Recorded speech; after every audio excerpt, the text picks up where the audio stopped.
With just a few days left in 2024, I think it's about time we call it. This has been the worst year in media, not just in TV, not just in films, not just in gaming. Whole stop. All of escapism was trash. There were a couple of bright spots, obviously, Final Fantasy VII Rebirth, but outside of that, I mean, what is going to end up standing the test of time? Is there any television show that came out that you're going to look back on in 2, 3, 4, 5 years and go, yeah, you know what, that really set the standard for this genre? What movie? Okay, there were a couple of billion-dollar hits, but is anybody really going to look back on Inside Out 2 as just this hallmark of animation, even though it is the highest grossing animated film of all time? Boo. Or in the pantheon of all-time superhero films, how many people who even profess their love for it at the time can truly remember anything that happened in Deadpool and Wolverine outside of just the obvious key jangles? But it was a total mess. But that's also not to say that on the horizon we don't have a fair amount of slop, but 2024 was exceptionally good at allowing us to be able to connect the dots. The dots? The dots moving forward. It established patterns for us to recognize, to know if the normies have gotten hip to the slop that we've been warning against for a long time. And there are two examples here that just work all too well together to not put together in this one video, because we have two trailers from two different companies, both walking the exact same path, looking to come to the same conclusion. First and foremost, we got Naughty Dog, right? With their Intergalactic, the Heretic Prophet, with the bald, insufferable feminist lead. And oh yes, you have the defenders that are out there that somehow think The Last of Us 2 is actually a genius video game. You're just too stupid to understand it. But they're having to reconcile the announcement trailer that dropped a couple of weeks ago Thursday, right? That is getting absolutely obliterated. I mean, the one that's on Naughty Dog's page, it had to have the comment sections turned off. The ratios are equally as bad, the one on PlayStation and the one on Naughty Dog, but comparing them with similar trailers, and it's not looking good for this once great studio. Naughty Dog's Intergalactic, the Heretic Prophet trailer receives 424% more dislikes than Concord, which, man, is this a fair comparison to make? Yes, it is, because it's letting people know that there's an awareness of this game when it eventually does come out. Not saying it's coming out in 2025. I highly doubt it. Okay, 2026 at the absolute earliest, meaning that we're going to have another protracted development cycle, because at the announcement at the Game Awards, there was reference to this being in development all the way back to 2020. So the fact that they only have one cinematic to show the world, unless in the very near future for one of those Sony State of Plays, or maybe for Jeff Keighley's Summer Vanity project, if we don't get a considerable update, minds are already going to be made up about this if they haven't already, because you can already come to a conclusion as to what you think about the protagonist, what you can deduce from Neil Druckmann's previous work as to what the quality of the story is going to be, because there's a lot of hallmarks of some Druckmannisms festoon across this. So yeah, I'm not excited about it. I'm pretty sure I'm not going to be picking this up, because they're really going to have to be doing something to wow me, because Naughty Dog, there was a point in time where, yeah, they were a narrative video game studio powerhouse. Now they just have outdated gameplay and atrocious narratives. So what's the point? What's the point in engaging with any of their work? Because the big selling point has been absent for a while now. Naughty Dog's newly announced game, Intergalactic, the Heretic Prophet's bad start as a game announcement trailer, yes, has received 425%, or 24%, sorry, don't want to oversell it, jeez, don't want to be disingenuous, more dislikes than Firewalk Studios' Concord Reveal cinematic trailer, which, yeah, received, from what I can remember, because, yeah, that announcement trailer, that was also at Summer Games Fest from earlier this year, hilarious, the life cycle on that game, but anyways, Intergalactic, the Heretic Prophet has received over 256,000 dislikes on PlayStation's upload of the announcement trailer.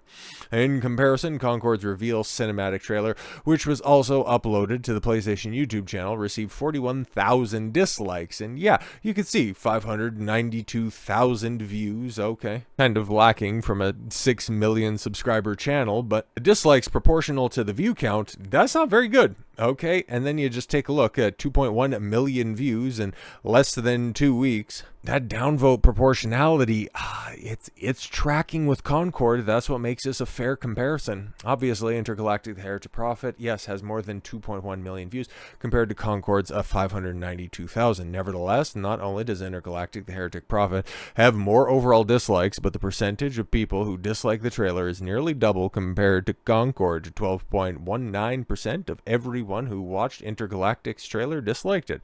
In contrast, 6.92% of everyone who watched Concord trailer disliked it. Only 4.62% of people liked Intergalactic's trailer, while 1.27% liked Concord's reveal trailer. All of those are not great numbers, and we can run the life cycle of Concord and let you know that, oh boy, if this plays out anywhere close to what Intergalactic has to wrestle with, is not looking good. It's not looking good for Naughty Dog, who were very happy with the initial sales numbers, or at least how many units shipped with their most recent release back in 2020 with The Last of Us Part 2. Oh boy, they were out there touting, oh man, this is one of the Sony's biggest launches ever. Oh my god, look at all of those units shipped. Now, I can't remember the specific numbers, but I remember them specifically saying, yep, we're super happy about the shipped copies that are out there. How many of those sold? Well, all of these shipped. Okay, cool. But what about week 2's numbers? Oh, well, we don't talk about that. Still waiting. Okay, coming up on, by the time that we hear about this, okay, coming up on 5 years since an announcement as to how many units that actually moved. But it'll be interesting to see, right? Because at least for Naughty Dog in 2025, they're going to have a release. Oh, it's going to be the remaster of The Last of Us Part 2 coming to PC.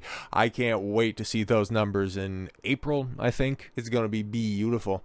On Naughty Dog's channel, the Intergalactic, the Heretic Prophet trailer has 1.3 million views, 68,000 likes, 67,000 dislikes. That means 5.23% of people liked the trailer and 12.8% disliked it. So following similar-ish numbers, a little bit higher up on Naughty Dog's channel. But all things considered, the response has been universal. I think the die is cast on this game. Everybody has an opinion about it, so maybe that's why Naughty Dog is so vague as to when the game is actually going to launch, mostly because they just kind of want to put enough time between its announcement and its eventual release, where maybe they can get something together in a sizzle reel that actually looks palatable.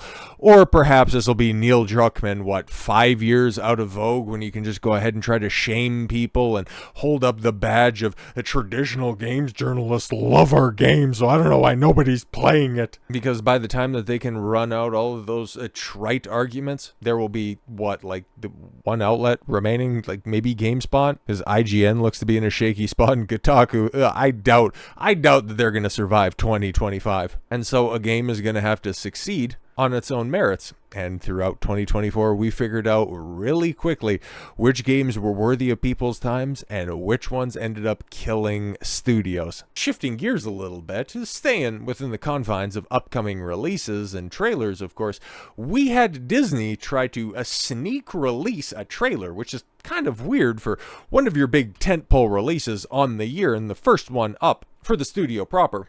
Obviously, Captain Black Falcon America Man, coming out February 14th, is coming out before the March release date for Snow White, but it's interesting how they're just trying to release these trailers under the radar.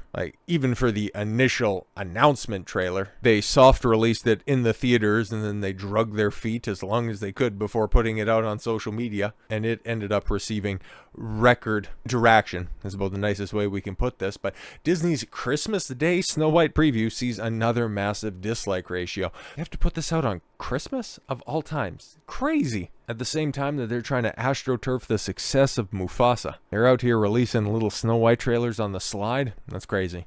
Christmas Day preview of the upcoming Snow White remake is once again amassing the wrong kind of attention. The video garnered a huge dislike ratio that seems to center around the film's deeply unpopular star, Rachel Zegler. That and the CGI looks disgusting. The songs are as uninspired as they get. It's like You have all of those classic songs from the original, and no, you just want some marginally talented half-white narcissist to warble over the top of it to try to distract from your evil queen's cardboard acting. Winning strategy, Disney. Disney thought its Snow White detractors might have been feeling generous, or in the holiday spirit when it dropped its latest preview for the upcoming film.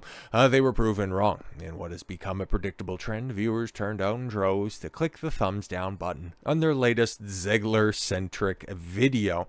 The Christmas Day premiere featured a sneak peek showcasing Zegler's performing, yes, an original song titled "Waiting on a Wish." Ugh.